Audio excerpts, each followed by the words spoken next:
Strange Invaders is this wild sci-fi flick from 1983 that basically riffs on those old-school alien invasion movies your parents might have watched in the 50s. Think rubber masks, glowing orbs, and lots of paranoid townsfolk, but with a wink and a nudge.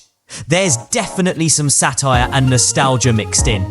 Michael Laughlin directed it. He also co-wrote it. And Paul Le Mat stars as a totally skeptical professor who stumbles into a big alien conspiracy in this weird little Midwestern town that somehow got stuck in a time warp. The movie's only about an hour and a half. Came out in September '83 from Orion Pictures. Even though it was made on what Hollywood would call a shoestring budget, $5.5 million. Here's the deal though.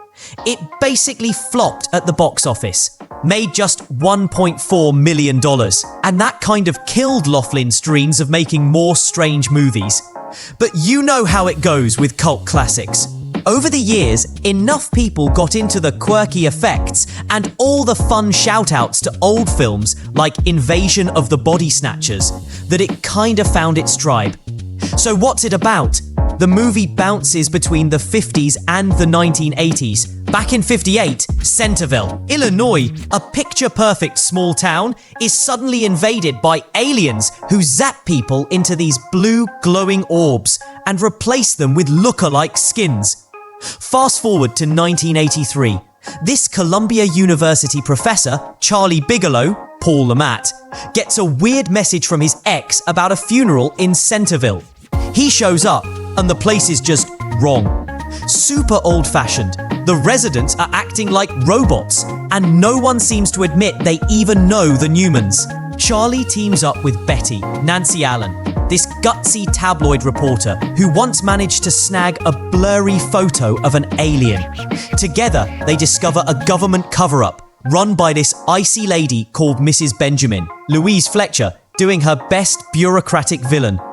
Cue the exploring of abandoned farms, uncovering hidden motherships, and learning that Charlie's ex is actually part alien, and their daughter Elizabeth might be next. It all comes to a head with the classic escape scene.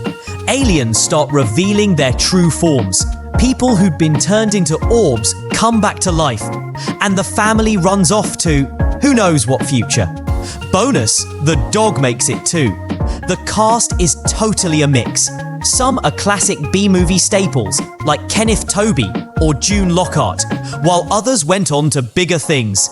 You even get the weird treat of Louise Fletcher channeling her One Flew Over the Cuckoo's Nest vibes. Laughlin wanted the whole thing to look and feel kinda cheesy in a deliberate way, like you're watching a drive-in movie, but mix that old style with practical effects.